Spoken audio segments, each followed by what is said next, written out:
Beleza.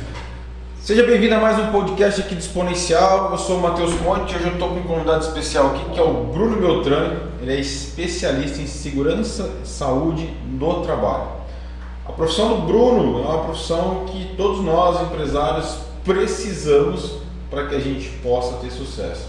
Então, eu vou chamar o nosso convidado aqui para que vocês possam conhecer o Bruno. E Bruno, se apresenta para a gente, fala quem é você, da onde você veio, qual é o objetivo da Beltrame e por que o empresário, né, não pode ficar sem um laudo e já fala de cara aqui pro pessoal o perigo de não ter as certificações que você oferece para a gente. Bom dia, Matheus. Bom dia aqui, uma alegria estar aqui com vocês. Bom dia a todos também. Muito bom aqui. Agradeço primeiramente a Mercato, o Grupo Mercata, que tem exercido aí um trabalho genial. Valeu. Genial e até como cliente eu falo, viu? Amém. Vamos lá. Mas aí, Matheus, é o Bruno, né? Nós, rapidamente falando aqui da nossa história, né? Então a nossa história, ela iniciou a minha parte de segurança do trabalho em 2001. Então foi quando iniciei a minha carreira na segurança do trabalho, como técnico de segurança do trabalho numa empresa de telefonia. Depois fiquei alguns anos lá e depois passei por uma multinacional, a qual fiquei até 2015. Então nessa vida de segurança do trabalho aí, que estamos aí há mais de 20 anos, 25, 23 anos, 24 anos. 24 anos já? 24, né? 2001, 24 anos fazemos esse ano aqui de profissão, né? Mas no decorrer da história profissional minha, eu tive o privilégio de fazer uma consultoria para uma construtora de um amigo e eu comecei a pegar gosto, né? Mas eu trabalhava ainda numa empresa eu era CLT, então não tinha muito tempo, né? Mas aí começamos lá a pegar gosto na medida do tempo, a gente fazendo umas consultorias. Em 2016, próprio 2015 na verdade, nós tivemos ali uma chamada para mudança aí em relação ao rumo profissional. Entendi. Então onde eu trabalhava... Estava ruim? Não estava ruim, era excelente, mas fechou onde eu estava. Excelente, fechou as minhas filiais, eu cuidava de 10, caiu para 5, né? Então, daí falaram para mim, deu ruim, Matheus. Falou, Bruno, ou você muda ou você fica. Daí eu tinha alguns ramos algumas objetivos de vida familiar também, a qual me levou a falar assim, não, 2016 eu vou pensar na assessoria em saúde e segurança do trabalho. Aproveitando esse gancho que você está falando, qual que é o maior erro que as empresas, né, cometem quando o assunto é segurança do trabalho? Mateus, qual que é o maior erro? O que o cara comete? Eu já devo ter cometido. Não, o maior erro que a gente comete assim, primeiro, nós olhamos a segurança do trabalho simplesmente como algo que você só gasta. É um gasto. Não é um investimento, é um gasto. Não, vamos pegar, por exemplo, a Mercata na questão de marketing. Ok. Quando a pessoa olha para o marketing, o que ela olha para o marketing? Ela olha como uma despesa necessária. Necessária? Mas, o que acontece? É uma despesa necessária, mas nós somos os primeiros da fila a sermos cortados também do desenvolvimento sustentável de uma empresa. Mas daí a gente olha, vai assim, ainda quando alguém olha para o marketing, olha pensando no retorno, embora corta. Sim, né? Exatamente. Poxa, eu quero margem para retorno. Segurança do trabalho não é uma parte que a gente consegue, no imediato, trazer um retorno visível, entre aspas, financeiro. Então a empresa já peca aí, que ela vem somente com o custo. Sim. Agora, um outro pecado que eu vejo em relação à segurança do trabalho das empresas, não somente a questão do custo, é a questão que a gente não entende para que ela serve, o que ela tem como serventia, e a gente olha só como papel. Eu preciso do papel. Eu olhava para a segurança do trabalho, eu precisei de segurança do trabalho esses dias aí, né? Porque a gente mudou o CNPJ e tal, e aí o contador falou, você precisa fazer o seu laudo lá por causa do CLT, enfim. E aí eu fiz a pergunta para o contador, eu falei, e se eu não fizer? Ela falou, você pode tomar uma multa. Eu falei, mas e essa multa? Quem vai me aplicar? Ela falou, pode ser por denúncia, o próprio Ministério trabalho, não sei me explicar, não sei direito quem poderia me multar, tá? Você vai explicar. É, o ministério, tudo. Mas enfim, ela falou assim, ó, a multa ela pode ser leve, mas ao mesmo tempo ela pode fechar a tua empresa. Então não é um laudo de R$2.000 aí, R$3.000 que vale a pena correr o risco. Não. Enfim, acabei fazendo, né? E aí, o que você vê como mito sobre a segurança do trabalho? E o que você gostaria de desmistificar para os pequenos empresários? O que você acha que... A questão do mito, né? A gente pode enxergar a segurança do trabalho, né? Algo que simplesmente é um papel o qual eu estou lá e simplesmente ele serve para apresentar para fiscalização do trabalho, por exemplo. Isso é verdade. E não que não seja uma verdade. Mas o que acontece? A questão da segurança do trabalho, a gente enxerga ela como algo que eu só vou usar quando eu for cobrado. Mas, na verdade, ela é uma prevenção no uso diário daquilo que nós temos no nosso dia a dia. Aquilo que você falou, por exemplo, qual seria a multa? Vamos imaginar uma empresa simples, né? Pequeno empresário, 5 funcionários. 5 funcionários, o qual desenvolve, de repente se acidenta. Houve um acidente de trabalho, houve um agravo, houve uma situação a qual o próprio trabalhador ali e o próprio ambiente ali governamental diz que aquele agravo aconteceu na empresa. Certo. E nós olhamos aquela empresa, nunca fiz segurança do trabalho. Ou se eu fiz alguma coisa, eu fiz somente no papel e nada fiz então. Tá. A consequência vem. A consequência ela vem por quê? Em virtude do que eu não cumpri simplesmente aquilo que estava no papel. Então o que acontece muito na segurança do trabalho, Matheus? Eu faço a documentação e te entrego. Tanto é que nós fizemos aqui a sua. Sim. E daí, não vejo mais nada, não faço mais nada, não falo mais nada. Não, eu estou bem porque eu tenho documento, mas e o andamento disso? E como que eu estou agindo no meu dia a dia? Eu vou pegar aquele documento e guardar e nunca mais vê-lo, ou nunca mais... Então você está falando que, vamos pegar o meu caso, né? Empresa pequena, poucos funcionários, né? Se eu simplesmente pegar a documentação que você fez para mim e guardar e não fizer o que está no laudo ali, que é colocar ergonomia para os meus funcionários, ajeitar a questão da segurança na passagem de entrada e saída, tirar os pontos agudos ali que foram notificados ali nas questões de mesa. Se alguém se machuca na empresa com essas coisas que são aparentemente simples, né? Porque aqui não precisa de serviço, né? Muito tranquilo. Mas eu estou correndo um risco específico se um funcionário fala assim, eu rasguei minha barriga no canto da mesa.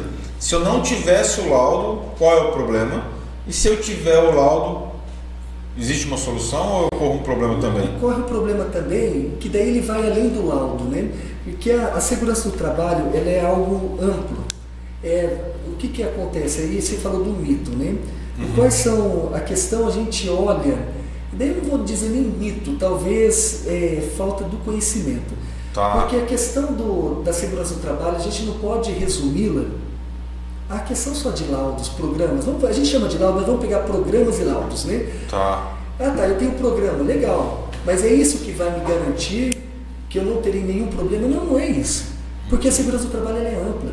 Então, nós temos lá, vamos pegar... Hoje temos 38 NRs, que são normas regulamentadoras, as quais nem todas se aplicam para mercado. Entendi. Mas grande parte elas se aplicam.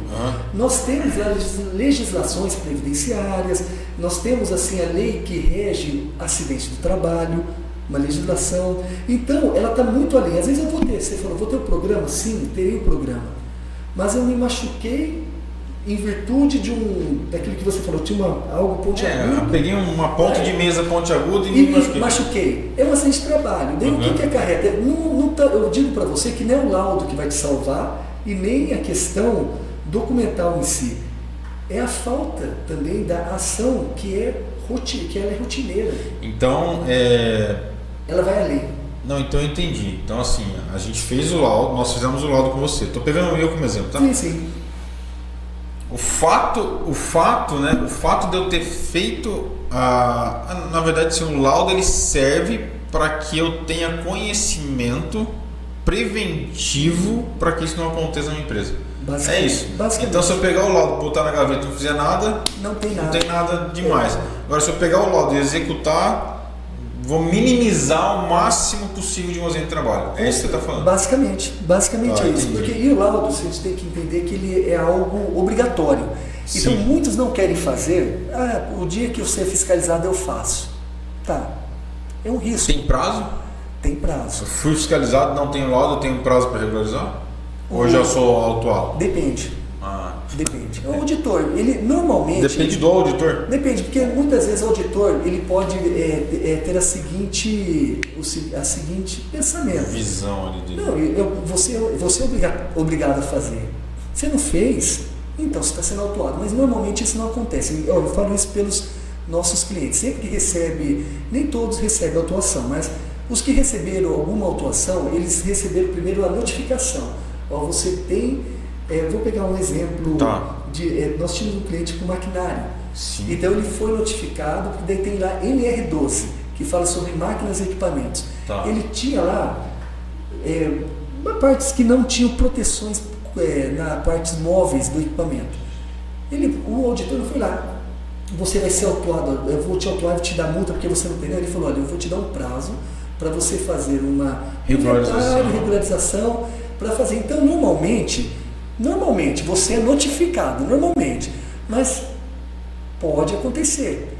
Tudo depende em relação até à gravidade, aquilo que trouxe essa notificação. Porque o Ministério do Trabalho, Economia, do Emprego... Ele quer proteger o trabalhador. E ele não vem também, assim, aleatoriamente, né? Sim, exato. Não vem aleatoriamente, ele vem... Ô Bruno, falando um pouco da Beltrame, falando um pouco da empresa mesmo de vocês, Sim. Como funciona a estrutura de vocês? Por exemplo, vocês atendem o pequeno, o médio, o grande, a indústria, todo o setor, né? E qual que é o processo, por exemplo, tanto para o pequeno, porque eu cheguei até vocês através, apesar que eu te conheço, mas eu cheguei até vocês através da contadora nossa, que é a Cissa, Falavinha da Prime Consultoria, está aí feito aí o jabá para a Cissa. E eu sou pequeno, né? Assim, por enquanto, tá, Bruno? Sou pequeno por enquanto. Você está modesto demais. Mas como que a gente explica pra gente assim, como funciona essa estrutura hoje? Se uma indústria, né, quiser contratar a Beltrame para resolver o problema de, sei lá, de todos os problemas de segurança no trabalho, saúde, a parte preventiva lá dos equipamentos de segurança que precisa ser usado, porque eu atendi um pessoal que vendia esses equipamentos de segurança, e eles falavam que as indústrias nem sabiam que precisavam comprar de EPI para os funcionários. Isso vocês orientam também? Não orientam? Como que é isso? Explique. Então a estrutura é assim, né? Seja pequeno, médio, seja administrativo, indústria metalúrgica, prestações de serviço, então é geral. Então a nossa estrutura, então nós somos compostos, até resumidamente falando, de uma equipe onde nós temos o engenheiro de segurança do trabalho, temos os técnicos de segurança do trabalho, né? Temos, contando comigo, somos em 3, né? Técnico de segurança do trabalho. O engenheiro de segurança do trabalho, ele é técnico também, mas tem a formação de engenheiro. E temos também a parceria com uma clínica de saúde ocupacional, que até a Clínica ASA, uma parceira aí de há mais de 15 anos junto com a gente junto com eles. Né? Nós junto com eles, né? Porque eles começaram bem antes que a gente. Mas daí, o que acontece? A empresa, ela chegou até nós vemos a demanda. Qual que é a demanda? O que você precisa? Né? Qual que é a tua necessidade? Então, basicamente, a gente inicia com os documentos legais obrigatórios que toda empresa tem que ter. Vai ter um PGR, que é o Programa de Gerenciamento de Risco, vai ter o PCMSO, que é o Programa de Controle Médico de Saúde Ocupacional. Vamos ver se tem salubridade ou não, periculosidade ou não, tem o laudo técnico para isso, tem TECAT. Olha que legal, você falou várias siglas aí, né? Vários programas, né? E assim, a gente atende vários empresários todos os dias. E a gente percebe, cara, o quão desinformado esse pessoal tá. Sim. Por quê? Os caras querem dinheiro, né? Matheus, monta meu site aí, faz uma automação, vamos vender, faz minha rede social, roda um tráfego, beleza. Mas esquece, cara, essa parte estrutural. E a gente atende clientes aqui no mercado que faturam assim, um cliente médio, assim, um cara que fatura menos aqui, o cara fatura 150 mil. Não, então esse é o perfil do nosso cliente. A gente atende empresas que faturam acima de 150 mil. E cara, eles não têm nenhum tipo de programa. E a gente tem orientado, Bruno, sabe? Ó, vai atrás, procura, né? Você não vai trazer problema. Né? E vira e mexe, a gente vê uma empresa fechando por causa disso. Você sabe, Matheus, o que aconteceu? Você falou assim, daí a estrutura que a gente vai, que a gente faz. Aí você pega, nesse caso, né? Qual que é a importância desse trabalho? Nós fomos, quando teve o boom do e-social, eu sei que é muita coisa pra gente falar. Muita coisa pra gente falar. É muita coisa, mas daí teve um cliente que ele veio e falou assim, olha, a gente precisa do seu, a gente quer, o nosso contador disse que precisamos do PGR, do PCMSO, do LTCAT. Eu falei, não, beleza. E o que a gente faz? A gente tem que ir até a empresa. Ela, poxa, mas eu tô cotando aí, você tem que ir mesmo. Eu falei, não, você tem que ir, não tem jeito, né? Para ver estrutura. Para ver estrutura. Não, mas aqui nós somos uma empresa que só tem um administrativo só, né? Daí, beleza, e temos só vendedores, né? Então eu falei, beleza. Mas mesmo que a gente vai. Tá bom, vai ser chato, hein? Mas beleza, a gente foi. Não, mas tudo na boa. Cara, chegando lá, Matheus, é aí que entra a visualização da segurança do trabalho. Quando nós chegamos lá, nós vimos uma empilhadeira. Eu falei, poxa, mas é só administrativo. É só administrativo, que sem empilhadeira está fazendo aí. Tá, era questão de vendas de um determinado ramo de atividade, né? Tá. Mas só tinha vendedor mesmo na empresa. Mas depois a gente descobriu que tinha estoquista, né? Mas aí, olhando, descobrimos não, já sabemos, né? Mas tem empilhadeira. Tem, tá, mas beleza. Quem que usa empilhadeira? O estoquista. Já muda tudo o risco. Mudou totalmente o risco. Porque Não, e muda a visão. Uma coisa é a gente chegar e falar com o vendedor, aquele camarada que fica de pé ou sentado, que tem um risco lá ergonômico, que tem os designers, né? Aqui, ó, fica designer, gestor de tráfego, sentado numa mesa comendo o dia inteiro. É isso aí. O risco é morrer de diabetes aqui. Morrer de diabetes e morrer de tanto tomar café. Daí mas a questão da empilhadeira mudou. E o que aconteceu? Então esse é o nosso trabalho. A gente vai até o local e apresentar. E a pessoa foi 10, cara. Que bom, né? Não foi. Ela falou, não sabia disso. Eu não tinha noção. Então a gente vai até o local avaliar o risco. E avaliando os riscos, o que a gente faz? Medidas de prevenção. Daí a questão, você falou do EPI. Esse camarada aqui precisa desse EPI tal. A gente capacete, um boto, né? Que seja, faz avaliações de segurança do trabalho no sentido ocupacional também. A higiene ocupacional. O que é higiene ocupacional? O que falta muito às vezes?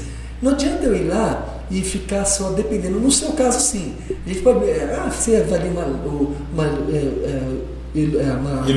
iluminação, luminosidade, um ruidinho pontual, mas tem casos que a gente precisa avaliar o ruído geral. Então vai com os nossos dosímetros, vamos com medidor de calor, quando necessário. Deixa eu te fazer uma pergunta, curiosidade agora, né?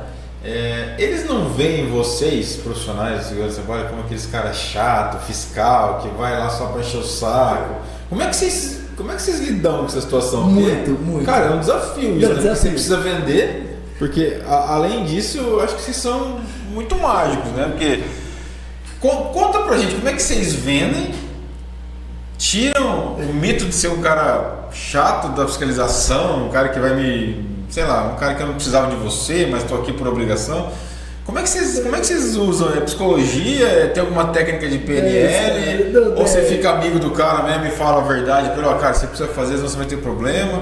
Porque eu acho que eu tenho uma sensação dessa. Matheus, você falou um negócio desse, né? Porque assim, ó, eu fui agora comprar um cabo, né? Sim. E eu contei pra mim, a gente vai gravar com o pessoal da segurança do trabalho e tal. Nossa, esse pessoal é muito chato, isso aqui. Eu falei, cara...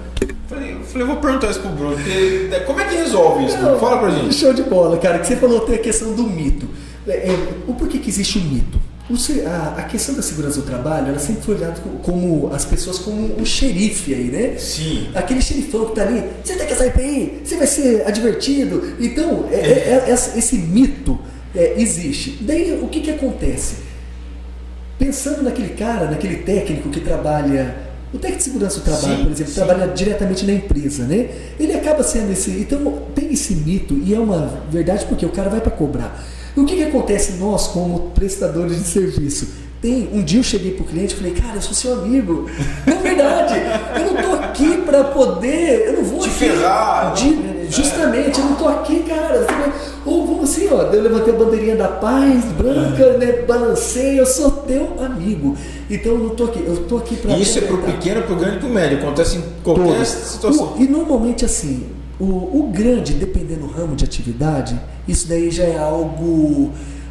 Vai pegar metalúrgica, indústria, por exemplo, isso é algo um pouco já incutido, porque, por causa de algumas obrigações, né? Entendi. Mas de um modo geral, como que a gente vende? Primeiro, a gente chega assim, eu acho, e depois eu vou até replicar uma pergunta para você, viu? Se você me permite depois. Claro. Daí, o que acontece? Hoje, nós temos lá contadores que nos indicam, outras empresas que nos indicam bastante, né?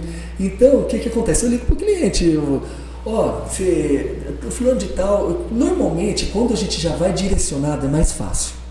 Relação de confiança. Aqui na Mercato, a gente tem uma métrica, né, que a gente tem medido, porque o maior problema, eu liguei para o cliente que me atende, o cara não sei o que, sabe? Sempre tem chegou o lead, mas o lead não responde, aqueles mitos gigantescos, né? Mas com relação à indicação, a gente tem um número aqui, 85% das indicações são fechadas como venda. Interessante, isso para mim é um número altíssimo demais. Altíssimo. Então a gente fala para as pessoas, até nos treinamentos de vendas que a gente dá, tanto no não fechamento de venda, por exemplo, eu fui lá tentar vender alguma coisa para você não comprou, eu falo, Bruno, cara, tudo bem, beleza, fez sentido pro seu produto? Fez, mas não vou comprar por causa do motivo XYZ. Você não está no seu momento, você não vai comprar. Ô Bruno, você não tem uma pessoa que você pode indicar, mesmo você não comprando, mas você gostou, você não acha que isso pode fazer diferença na vida de uma pessoa? Vai lá, fala com o Márcio, fala com a Renata, ele vai falar ali 2, 3 pessoas. Cara, essas 2, 3 pessoas que você que indicou, que não comprou, eu tenho 85% de chance de fechar, mesmo tomando uma negativa de venda. Interessante isso. Olha a invertida que a gente dá no jogo. Não, uma invertida. E tanto o que você falou, a questão qual que é a dificuldade também, nessa linha. O que acontece? Além dele ter aquela parte do... O cara tá aqui para me ferrar, né? Ou o cara tá aqui para mostrar. Ele não te vê como um instrumento necessário para a prosperidade dele, né? Mas também existe outra coisa, uma culpa nossa também. Quando eu falo nossa, não Beltrame, não fulano de tal, eu vou falar das assessorias e também dos entusiastas que entram no ramo. Existem muitas coisas também que o cara, porque tá com o saco cheio. Ele vai lá, Matheus, não é geral, mas às vezes a pessoa chega lá, ela teve uma má experiência relacionada a esse assunto. Uma má experiência por uma falta, também é a mesma coisa. Por uma falta de orientação ou até mesmo por uma falta de conhecimento técnico. Mas Bruno, assim, se a pessoa foi mal orientada, ok. Mas e se ela tem um problema realmente sério e ela não tem nenhum tipo de certificação, laudo, isso agrava muito o problema dela? Agrava. Financeiramente? Financeiramente, porque assim, qual que é o grande problema? Uma coisa é você ter e não praticar, outra coisa é você não ter. Não, e outra coisa, e assim, sendo bem sincero, Matheus, o papel é algo que vale. Uhum. O papel vale. Se você tem um programa, basicamente você tem lá o programa, né? Você tem lá os laudos, você tem a questão documental primária. Isso te ajuda e muito. Sim. Mas a questão não ter nada, o que acontece? Isso pode gerar multas, porque assim, dentro da norma regulamentadora tem a NR28 que fala sobre penalidades e multas. E tem as infrações que estão baseadas nas leis também. Então, a falta de documentação, puxa, estou aqui com uma perícia trabalhista por insalubridade de ruído, por exemplo. Então, eu tenho uma insalubridade, a pessoa, ela bate na tecla que ela tem o direito e a empresa está roubando esse direito dela, né? E a pessoa não tem documento. Ela está num precedente aí de, além dela perder as perícias trabalhistas, porque vamos pensar pontual na perícia, por você não comprovar muitas coisas, de você estar sujeito a multas referente de você não ter essa documentação. É uma bola de neve. vai ter? Não sei se vai ter, eu não posso garantir, mas assim, eu não tenho documentação. Eu estou aqui, eu estou com um problema aqui trabalhista, o qual eu precisava comprovar, daí o perito me pediu o PGR e um LTCAT, por exemplo, que eles pedem muito, tá? Esse daí. Mas eu não tenho. Vamos fazer? Vamos. Daí fez, mandou. Tá, beleza. Mas assim, eu não tenho, não vou fazer. Mas o perito, se no problema judiciário você faz um LTCAT ali rápido, né? O perito não é tonto, né? Não. Ele sabe, você fez para cumprir tabela. E daí o que acontece? Mas assim, mesmo você, daí vamos partir do ponto que não tenha o documento. Você tá sujeito a essa, vamos dizer, essa multa, essa penalidade por você não ter. Isso vai acarretando várias coisas, Matheus, porque assim, a gente está falando de um documento. Mas vamos pegar lá, você não tem o PGR, mas o PGR você é multado por não ter o PGR. Tá, mas você não tem o PCMSO. Beleza, você está sendo multado por não ter um PCMSO, que é o Programa de Controle Médico de Saúde Ocupacional. Mas se você não tem um Programa de Controle Médico de Saúde Ocupacional, você faz os exames médicos ocupacionais? Eu só faço no admissional e olha lá. Tá, daí não tem. Eu também nunca fiz esse negócio de exame para contratar ninguém, não, nem para demitir, que eu já vi muitos casos, né? Então... até o exame admissional o pessoal não faz? Eu já vi. E daí o que acontece? Trocar de contador. Daí o que acontece? Ele pode ser multado nesse daqui. Nossa, mas houve uma grave. Então é uma bola, cara, é uma bola de neve que que pode ser assim, ela não é só um negocinho ali, ela pode se tornar um todo. Você consegue falar pra gente assim, qual é o maior erro que as empresas cometem quando o assunto é segurança do trabalho? Existe um erro grande, assim, maior? Não, na verdade, o erro grande da segurança do trabalho, particularmente penso eu, viu, Matheus, mas até pela experiência que nós vemos, de não acreditar que a segurança do trabalho, ela pode ser, para alguns, entre aspas, eu vou usar mal necessário, mas ele é um bem necessário. Então, qual que é o grande erro que eu vejo dos empregadores? De colocar a segurança do trabalho como algo secundário. Ela é secundário. É aquilo que você disse assim. Matheus, vou usar um exemplo de casa. Não da minha casa, mas do dia a dia. Do dia a dia.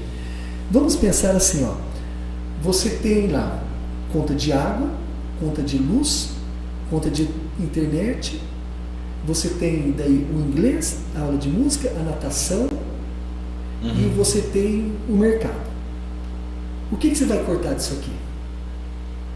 A natação, a aula o de inglês, música, a aula de música, Por quê? internet. Você precisa comer? Sim. Se você não pagar a luz, não dá, não vive, né? Não vive. Água, você precisa da água. Não vai. E a segurança do trabalho, daí eu vou falar para o mal necessário. Ela é normatizada. Então, muitas vezes eu corto aquilo que é obrigatório. Então, esse é um mal que talvez o empresário... Esse é o maior erro. Esse é o maior erro. Ele corta obrigatório. E aí, quando ele precisa, ele não tem um Ele não tem. Então, é nesse sentido que eu vejo que é um erro muito grande. Eu falo, eu vou cortar. Eu tive pessoas que falam assim, eu vou avaliar aqui, porque eu vou avaliar se eu vou renovar as documentações. A gente fala renovar, mas na verdade são revisões, né? Eu vou ver aí se eu vou estar revisando ou não as documentações necessárias. Mas isso é normativo. Isso daqui não é sugestivo. Ele é obrigação legal. Entendi. Então, muitas vezes eu deixo de cumprir uma obrigação legal e coloco muitas coisas que são secundárias na minha... Entendi. No meu, vamos dizer, na minha vida empresarial. Você troca aí, né, vamos falar assim, o entretenimento, né? Você põe na frente, né, o entretenimento e acaba arrumando um problema futuro que se venha a acontecer. E Bruno, qual que foi o projeto mais desafiador que você já trabalhou até hoje no segurança do trabalho? Existe um que te chamou a atenção? Assim? Antes de essa pergunta, só um pouquinho na outra pode falar. Anterior. Outra coisa, é a falta do entendimento também, além assim, não colocar prioridade e a falta do entendimento do empregador. Por que a falta do entendimento é um erro? Despreparo, na verdade. Total. Né? Porque eu vejo, assim, de verdade, eu vejo as pessoas virem aqui, estou montando uma empresa, vou montar um e-commerce, vou montar não sei o quê, vou montar um dropship. Os caras, cara, toda hora alguém vai montar alguma coisa. E, pô, eu como empreendedor acho show de bola. Primeira pergunta que eu faço pros caras: qual é o plano de negócio? Qual que é a previsibilidade de faturamento? Quem são os seus principais concorrentes? Quais as principais barreiras impeditivas? O cara olha na minha cara: como assim? Como assim, meu amigo? Você está montando uma empresa, você não sabe quem são os seus concorrentes, quais as principais barreiras que você vai encontrar no meio do caminho, fatores externos, né? Então, assim, a falta, né, de preparo está dando desespero, Bruno. Está dando desespero, porque é aquela corrida desenfreada pelo dinheiro e sem preparo nenhum. Vou te dar um exemplo: a venda de encapsulado. Não sei se você acompanhou uma onda aí, começaram a vender pílula para emagrecer, whey protein, não sei do que, e sei que papai, vende na Amazon, vende na onde, vende. Assim, lógico que você pega os grandes marketplaces, né, com a Amazon, né, Magazine, Mercado Livre, eles ainda têm a regulamentação ali para fazer o negócio não fazer mal. Existe uma regra ali que até da Anvisa, enfim. Mas, cara, montavam-se sites, né, paralelos, desconto, tal. Eu tinha uma funcionária uma vez que comprou, né, de um site um negócio para emagrecer. Tomou o negócio no escritório, começou a tremer. Falei: o que você tomou? Ela falou: não sei. Falei: como você não sabe? Eu tomei isso aqui. Cara, isso aqui era uma cápsula branca. Falei: o que tem aí dentro? Ela falou: não sei, eu comprei nesse site aqui. Você olhava e falava assim: vitamina para você ter uma vida mais agitada, não sei o que. Foi pro hospital, tava com arritmia cardíaca, cara, tava morrendo. É loucura. E aí o médico: o que ela tomou? Eu falei: cara, não sei, tomou isso aqui. Falei: mas o que é isso? Não sei o que é isso, é vitamina. Aí trataram a causa ali para diminuir o batimento cardíaco dela, levaram para o laboratório, enfim. Era um negócio baseado em noradrenalina e adrenalina, assim, negócio. Não, cara, é loucura. Né? Então, a falta de conhecimento dele, Matheus. Falta de preparo. Depois eu vou vou responder a segunda ali. Mas aí o que acontece? Um dia, vários dos nossos clientes, viu, no decorrer aí dos anos, não recentemente, mas vários. Tá. Eles chegam e falam assim: olha, essa norma que começou agora, segurança do trabalho, que começou agora. Não começou agora. Faz 20 anos, 30 anos, 40 anos começou. 40 anos. A norma regulamentadora, as normas, tá? Elas foram regulamentadas em 78. Nossa. Então elas só atualizaram, só se revisaram.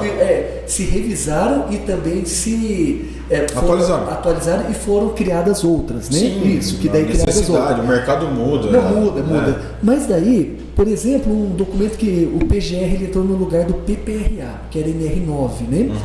Não vamos se prender a tanto isso, mas só para entender a ideia. O que acontece? O grande problema, a pessoa um dia falou assim: puxa, hoje, lá quando era PPRA, isso lá, um dos clientes que a gente teve em 2017, ele chegou e falou assim: puxa, eu sou obrigado a fazer, hoje eu sou meu contador, ele falou que eu sou obrigado a fazer esse PPRA, né? Eu falei: não, quanto tempo você tem sua empresa?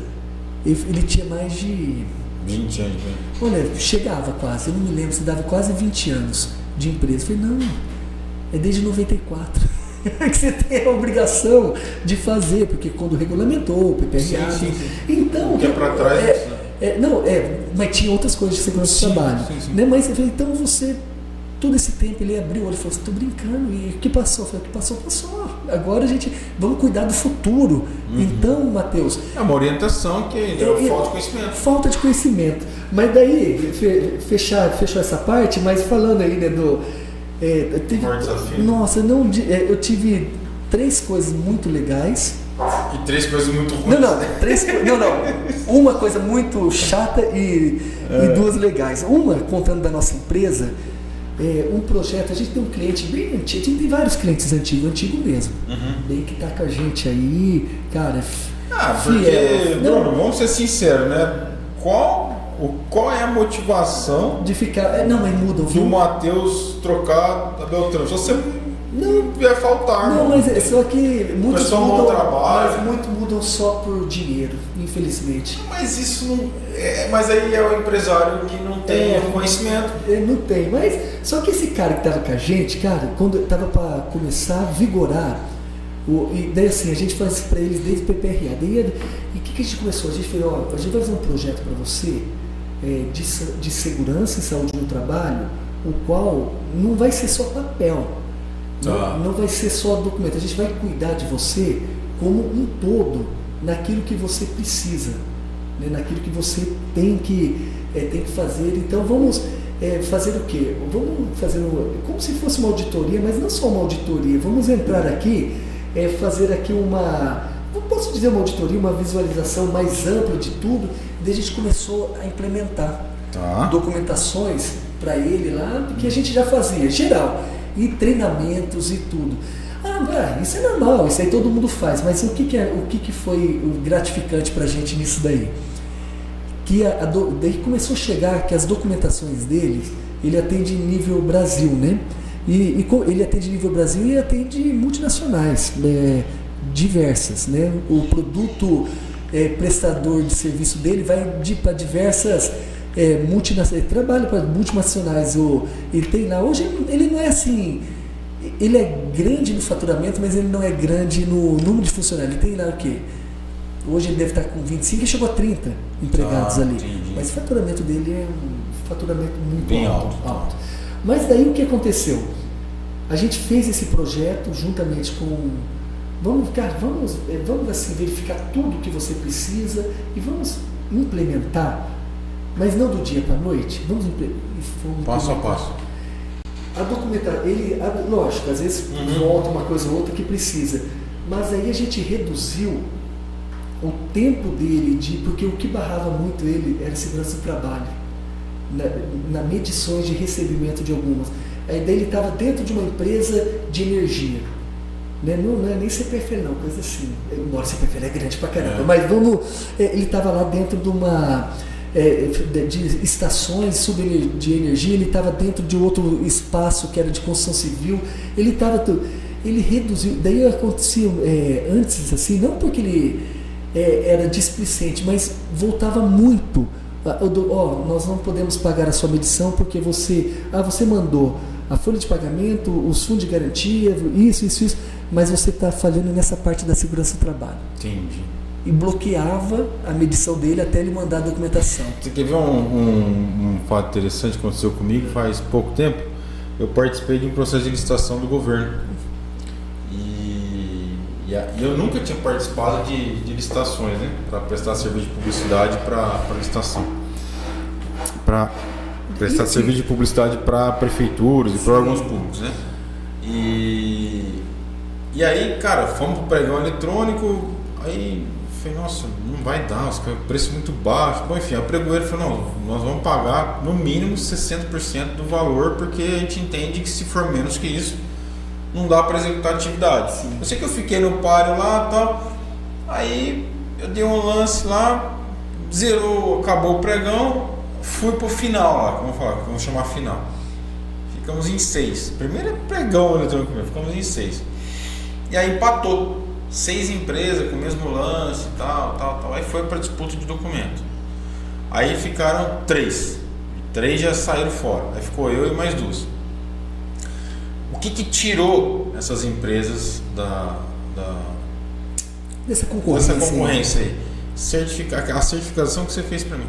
Olha só. Por quê? Porque eles entendem, mesmo sendo uma empresa prestadora de serviço, eu tenho a obrigação de ter um laudo técnico. Eu nem sei o laudo que você fez, mas era o laudo que eu tinha. Nós fizemos o PGR, inspeção e o LTCAT para você também. Eu sei que tinha, e a CISA passou pra gente lá o laudo certinho, o documento, e a gente mandou e ficamos entre os 3. Perdemos a licitação porque foi para sorteio. Aí no sorteio eu acabei perdendo. Sorteio? Porque ficou empatado, né? Empatou os 3, aí pro pregoeiro não ser um cara injusto, ele abre um sorteio eletrônico ao vivo ali e nós perdemos, né? Mas você vê, se eu tivesse ganho, né, e não tivesse o laudo, eu perderia uma licitação que ia render pra gente um contrato de R$63 mil por mês para fazer a mesma publicidade que a gente faz para uma empresa privada, que é contrato de R$3 mil, R$4 mil, só que para o governo, né? Então é um lugar assim muito legal para se prestar serviço. Sim. Mas, cara, tem que ter as normas obrigatórias feitas. E Matheus, você viu, você teve essa experiência e uma experiência que para mim valeu. E essa experiência desse nosso cliente, ele foi assim, porque hoje não volta mais documento, a gente conseguiu assim, o que volta pouco. Tem uma concessionária grande aqui em Bauru que a gente atende também, Nós conseguimos, faz tempo já, que a gente atende eles lá, e assim, é algo fantástico, cara, que a gente traz assim projetos tanto da melhoria do trabalho, quanto a melhoria no dia a dia, que isso desenvolve no bem-estar do trabalhador. Parece pequeno falando, mas é muito grande quando você vê a magnitude daquilo que não afeta o teu bolso, por exemplo. Exato. Cara, puxa, não tá, é grande. Meu, pegando lá, eu vou poder receber no dia 10 e não no dia 15, porque minha documentação está certa. E foi um negócio de formiguinha. E só para mais uma aí, isso aí não foi na nossa. Foi quando eu trabalhava como técnico, foi inusitado, na verdade. Nós tivemos isso aí foi inusitado mesmo. Nós tivemos um acidente do trabalho, onde a pessoa ela tomou um choque elétrico, porém onde ela estava não tinha fiação elétrica, mas ela tomou um choque elétrico, que ela perdeu o dedão, parte do dedo da mão, porque conforme ela segurava lá no não carro, tinha fiação? Não tinha fiação elétrica, né? Calha, não né? tinha, não tinha. Isso era zona rural, né? Tava eu, engenheiro de segurança, né? O Marco, um grande amigo meu, ele não mora mais aqui, tá em Penápolis, mas a gente ficou, cara, como foi isso, né? Como foi isso? Zona rural. E a gente investigando o acidente, porque acidente tem que se investigar. Outra coisa que nós fazemos na empresa, a gente investigamos, né, se a empresa... Pra saber a causa, né? A causa raiz dos acidentes. E começamos a andar, Matheus. Andar mesmo, literalmente. Saímos do ponto da onde a pessoa tomou o choque. Mas não chegou a falecer? Não faleceu. Tá. Teve queimaduras, mas não faleceu. Tá, que voltou, né? Perdeu parte do dedo, tudo. Começamos a andar e andando. Cara, andando mesmo, na rodovia rural ali do ladinho. E falei, cara, o que está acontecendo? Chegamos num local que era tipo um vilarejo, um povoadinho assim, que não chegava a ser uma cidade, bem mesmo assim, era tipo um distritinho, né? E daí a gente entendeu, porque o pessoal estava trabalhando lá, que abriram um chamado, porque estava sem as comunicações devidas, né? E só que quando a gente chegou nesse local, nós vimos um arame que servia para segurar esse cabo solto. E esse arame, ele estava solto e ele batia na alta tensão em cima da fiação elétrica. Fiação, tá. Não, esse cabo de telefone. O cabo de telefone foi no cabo de telefone que tomou o choque, né? Tá. Ele é preso com, eu me esqueci os nomes, mas é um arame que eu esqueci, não faz tanto tempo, mais de 20 anos, então a gente... Estava preso. Estava preso esse arame, mas aí passou uma máquina, o pessoal falou, então ontem passou uma máquina aqui, estourou o cabo de telefone, por isso que chamou a telefonia. E trouxe, estourou. Só que esse cabo, conforme esse arame que segura esse cabo telefônico, ele se soltou, esse é um arame enrolado, ele batia no fio de alta tensão que estava em cima. E ele fazia isso aqui, batia em cima e energizava todo o cabo telefônico. Não, louco. Não, foi inusitado. A gente falou, não tem como esse cara ter choque aqui. Ele falou, não, mas vamos lá, porque ele recebeu, ele estava lá. E ele pegou um cabo na fazenda? Não, ele estava fazendo a manutenção do cabo. Ele estava em cima da escada. Em cima da escada. Fazendo manutenção no telefone. No telefone. A hora que ele recebeu, ele começou a trocar, daí e parava. Eu acho que ele só não faleceu porque o cabo desconectava. Justamente, desconectar, porque batia esse arame lá na hora que saiu, ele conseguiu soltar. Cara, mas ele tomou. Foi loucura, então foi inusitado. Então, na segurança do trabalho é isso. E aí? Então, o que acontece? Então, a gente tem história, porque eu tenho ótimos clientes aí que a gente desenvolve. Dá pra passar uma tarde. Não, cara, é história de técnicos de segurança. Mas, Matheus, mas é isso, cara, que a gente tem. Mas projetos lindos a gente já fez aí, grandes multinacionais, cara, foi... Deixa eu te perguntar, já caminhando pro final, porque parece que não, mas já vai fazer 45 minutos que a gente tá conversando. Nossa, rapaz, passa o horário, né? Como você vê o futuro, né, e a segurança do trabalho para os próximos 10 anos pro Brasil? Você acha que vai evoluir? Você acha assim, qual que é a sua expectativa? A minha expectativa é otimista, tá? Que bom. Otimista no sentido que que ela tende a evoluir. ela tende. A gente tem muito, mas tem se evoluído muito. Deixa eu te fazer uma pergunta mais atual comigo, né? Você acha que a inteligência artificial vai atrapalhar o seu negócio? Eu não creio que atrapalhar não. Você não acha que ele vai tirar o seu negócio? Não porque você precisa da pessoa. Para investigar, você precisa para do estar campo, lá. você precisa. E eu posso ir um pouco além. A inteligência artificial ela ajuda bem, muito. Sim. Mas eu já peguei controvérsias. Sim, ela está aprendendo. Ela está aprendendo. Então, eu creio que ela tem muito a evoluir ainda. O que eu acho que pode acontecer? Nivelar o... Eu posso estar errado também. Nós estamos falando de algo muito novo. Tá. Né? Algo muito novo.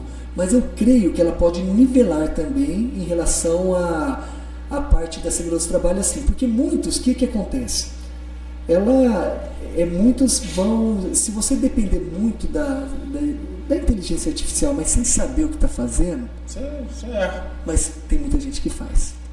Vamos colocar no... ChatGPT lá. GPT, ou Gemini, outro lá, não sei. Gemini. Vamos colocar lá... Agora na moda tá o DeepSeek, né, que é o chinês. O DeepSeek do chinês, que ele quis quebrar aí o mercado da inteligência artificial. Eu só faço um parênteses, assim, porque assim, o que é muito barato não é sustentável, né? Então, você imagina assim, agora que todo mundo sabe que existe o DeepSeek, que ninguém sabia que existia, né? A gente sabia porque a gente usava aqui para testar coisas fora do país. Sim. Mas, imagina assim, milhões e milhões de pessoas usando uma tecnologia barata. Sim. Vai cair, vai. Não, então, Matheus, o que eu acho que você falou assim, quando eu falo da melhora, por quê? Nós já tivemos melhoras em muitas coisas. Sim. O que é ruim da nossa parte é a questão cultural.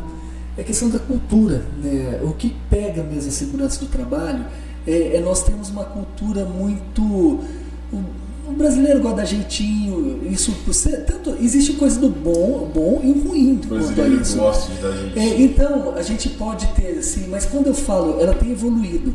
Ela tem evoluído a ponto de, vamos pegar o e-social. O e-social, embora ele foi enxuto da tua primeira versão, mas ele é algo que fiscaliza a empresa online, em alguns quesitos.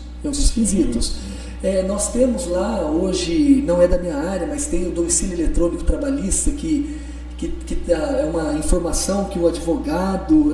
Nossa, assim, a questão trabalhista tem com o empresário em relação a notificações de ações lá. Então, hoje tem se informatizado muito, isso é bom. O que acontece? Eu creio que vai ser bom porque vai encurtar muitas coisas. Então, hoje eu não preciso... O que a inteligência artificial vai ajudar? Eu não vou precisar, de repente, ir a campo para te fiscalizar em muitas coisas. Sim. A própria inteligência vai me ajudar em muitos quesitos, né? Mas, ao mesmo tempo, quando eu falo que vai nivelar, não que vai nivelar no sentido... ela não encontraria uma situação dessa que você falou. Então eu preciso de alguém que sabe. Então, vai chegar um momento... tá lindo, eu vou colocar lá no... É DeepSeek, como fala? Como que pronuncia? Tem DeepSeek. Não, DeepSeek, é DeepSeek, né? DeepSeek, Gemini, GPT. Vai colocar lá, me dá a conclusão sobre um laudo pericial relacionado, vou por aqui, ao ruído, por exemplo, aos agentes biológicos, né?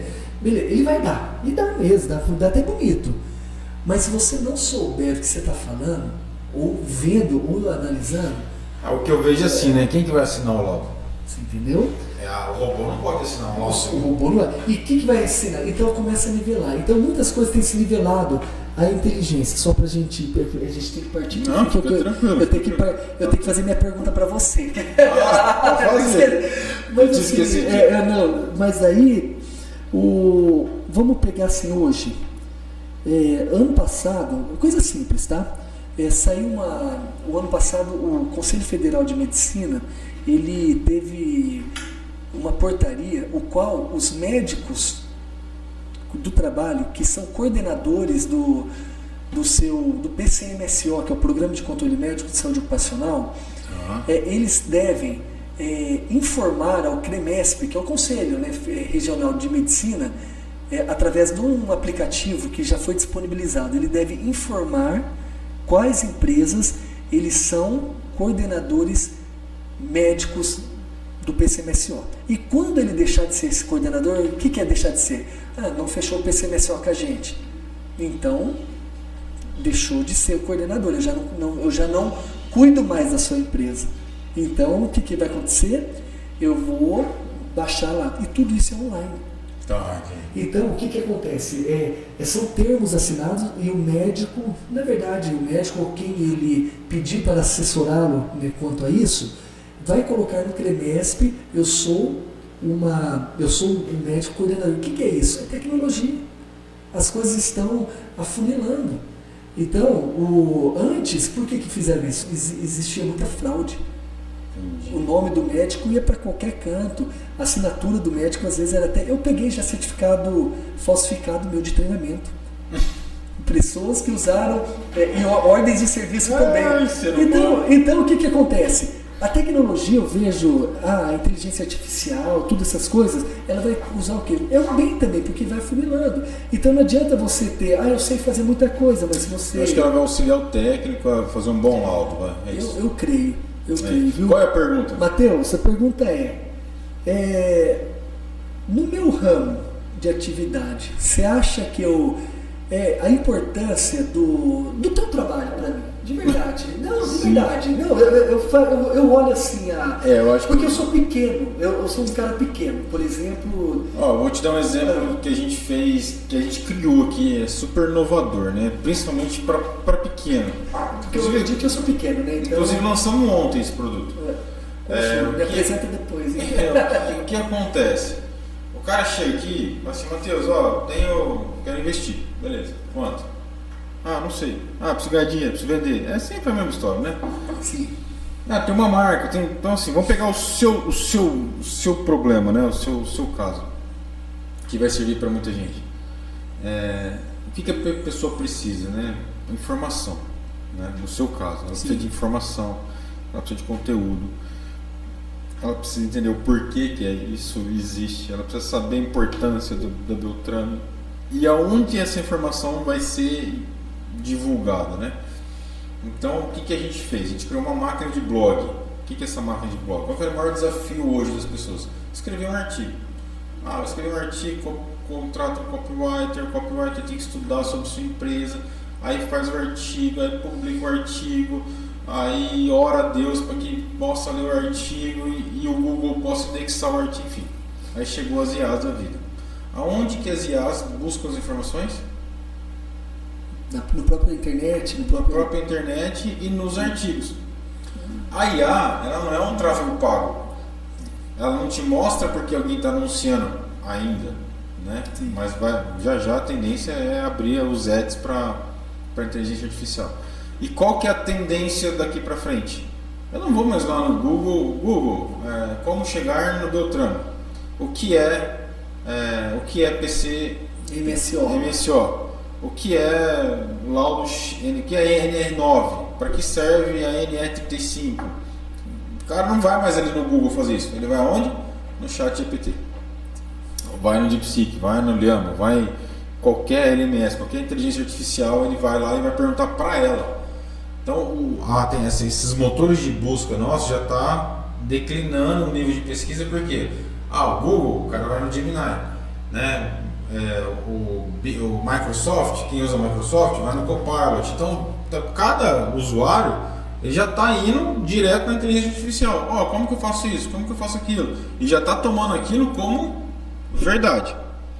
Aonde que o robô acha informação? Ele acha numa fonte. Aonde é essa fonte? Ou é um blog ou é um site. Ou é um blog ou é um site. E o que essa máquina faz? No meu caso, ela publica um artigo de marketing a cada 2 horas. E quando a pessoa procura marketing Bauru, quem que o Google mostra? O Matheus. E quando ele procura alguma coisa de marketing na inteligência artificial, quem que ele mostra? O Matheus. Por quê? Porque a gente tem muita informação de marketing no mercado. Então, por exemplo, em 3 meses eu tinha, 160 artigos publicados. Em 3 meses eu estou com mais de 800 artigos publicados. Bastante. Mas foi o Matheus que publicou? Não. Foi uma inteligência artificial. Lógico, né? Que eu treinei ele para não falar besteira. Sim. Então tudo que ele fala é sobre marketing, sobre o próprio CEO, né? Que é o marketing de conteúdo, sobre automação, sobre brand, que é marca. Então assim, ele gera valor para minha empresa. E quando a pessoa vai ler alguma coisa no artigo, ela é direcionada para o meu site, para o meu YouTube, para os canais de podcast. Então ele entra num mundo de marketing, entendeu? Só que isso é uma pessoa trabalhando para você 24 horas por dia. Entendi. 7 dias por semana, levando a informação. Agora vamos trazer isso para o Beltrame. Ele vai levar a informação do mercado de NR, de tudo, né, que você faz, como o Beltrame sendo especialista. Então é sempre o Beltrame ali falando da importância, da segurança, disso, daquilo, para. Imagina, todo dia ter 2, 3 artigos seu publicados. Todo dia. A hora que a pessoa precisar de informação, a inteligência artificial, o GPT, qualquer um vai mostrar a você pela quantidade de informação. E lógico, tem que ser informações verdadeiras, sim, né? Sim. Não, por mais que seja escrito por um robô, tem que ser treinado com informações reais para que ele não fale besteira. Sim. E isso gera o quê? Autoridade. Quer ver um exemplo? Vou comprar uma camiseta, sei lá, XPTO, da marca X. Eu entro no site da Amazon e olho lá a camiseta. Só que e se eu entrar no site da Nike, por exemplo, que é a camiseta que eu quero? Vou ter muito mais autoridade porque a Nike, enfim, ela tem uma marca envolvida. Vamos trazer para o seu caso. Estou procurando aqui um programa de NR35 para tirar ali para meus funcionários. Beleza. Preciso tomar uma decisão. Custa R$2.000 lá o curso, certificação e tal. Preciso tomar essa decisão. Aí eu tenho um carinha ali que está fazendo por R$700 e o seu custa R$2.000. E eu sou um empresário nível médio high, já para cima, que tem noção do que o barato sai caro. Sim. Eu vou olhar e falar, porra, olha quanta informação o Beltrame tem de NR35. Esse cara só está me trazendo preço. Então existe um comparativo, né? A hora que você for pesquisar preço, o cara vai encontrar valor, entendeu? E aí ele fala, então como é que faz, né? Você gera um choque na decisão dele, né? Vou optar pelo Beltrame, que tem muito mais conhecimento, e vou optar pelo cara que tem 700. Quem vai me deixar na mão, né? Aí você cria sempre essa baliza. E para nós, cara, foi um divisor de águas, assim, porque a gente investia aqui, por exemplo, de marketing, em torno de 3.000, 2.800, 4.000 às vezes. Isso desceu o nosso investimento de marketing, porque a quantidade de lead, de pessoas interessadas em marketing continuou chegando e a gente começou a diminuir, isso começou a cair, né, o investimento nosso de tráfego pago. Sim. Então eu gastava 3, já está em 2.300, 2.200. A tendência é 1.800, chega menos que 1.000 eu não posso parar. Mas pensa, estou economizando 2.000 por mês já, se multiplicar no ano é 24.000, entendeu? Então, e eu tenho uma pessoa ali, rodando 24 horas. E falando de tudo, né? De marketing, inteligência artificial, ele cria o título, ele escreve artigo, ele cria imagem, ele publica, ele faz tudo automático, né? Então, para o seu negócio, cara, eu acho que você precisa levar informação. Na hora que ele for tomar a decisão, fala, eu vou optar pelo Beltrame porque, ele tem muita informação e esse cara sabe o que está falando, entendeu? E o quanto o Zé é mais um. Você deixa de ser mais um. Sim. Beleza? Beleza, Matheus. Brunão, caminhando aqui pro final, né? Que conselho que você daria, né, para alguém que deseja empreender no setor do trabalho, de segurança, no seu setor? Olha, um conselho que eu dou, primeiro, estuda. Estuda, cara. Não, verdade. Estuda, por quê? Estuda e assim, não seja um replicador de terceiros. Sim. Tá? É uma questão. Puxa, você tá aí parece que a gente está dando ouro, né? Mas a gente não, mas muitas vezes o que eu percebo é que muitos ele não é uma cabeça pensante, ele é uma cabeça de terceiros. E o terceiro pode errar também. Como eu posso errar? Eu posso levar um monte de coisas, mas isso você tem que verificar o que eu estou falando, no sentido profissional, tá? Da preparação. Então, estuda. faz assim, adquire conhecimento, não simplesmente somente conhecimentos de aí eu vou... De inteligência artificial. Tá? Não, tô contrário, mas assim, não adianta você só... Não, tem que estudar. Você tem que estudar. E outra coisa, eu não digo que é uma receita do bolo e que eu sou 100% correto, mas eu falo da minha experiência. Valeu muito eu trabalhar como seletista numa empresa. Valeu, para mim valeu. Por quê? O que aconteceu? Muito que eu aprendi, eu vi muitas pessoas que entraram e entram no mercado de segurança do trabalho, de prestação de serviço, inicial, bem, e dá certo? Dá também. Mas eu vi que a maioria que eu conheço, eu vi que não deram muito certo, porque a bagagem, né? Conhecimento, então, a história. Assim, não que você precisa trabalhar para poder abrir sua assessoria, não, mas não vai despreparado. Então tem que conhecer do negócio, você tem que saber. Brunão, quero te agradecer, cara, te agradecer de verdade aí pela disponibilidade, né? O podcast é muito gostoso por causa disso, é um bate-papo. Acho que a gente levou bastante conhecimento do pessoal. Então, cara, obrigado, de verdade. Você é muito bem-vindo aqui. Espero que a gente faça mais aí, né? Se você tiver algum tema específico aí pra gente poder conversar. Gostei demais, fui surpreendido, né? Aprendi bastante hoje. E que Deus abençoe grandemente, né? O seu negócio e prospere a sua família com saúde, com vida. Deixa um recado pro pessoal aí. E, mais uma vez, obrigado por estar com a gente aí. Obrigado, Matheus. Eu que agradeço. Para mim foi um privilégio, viu? E estamos à disposição de trazer aqui mais assunto. Obrigado aí para todos aqueles que futuramente vão estar ouvindo, né? Ouvindo e vendo esse podcast, e dizer que estamos à disposição também para poder orientá-los aí quanto à saúde e segurança do trabalho. A nossa empresa está à disposição. Pessoal, vai estar disponível em todos os canais da Apple, do Google, do Spotify e também aqui no nosso canal do YouTube. E mais uma vez, obrigado pela participação de todos aí que vão assistir esse podcast, que assistiram. Deus abençoe vocês e até o próximo podcast exponencial. Valeu!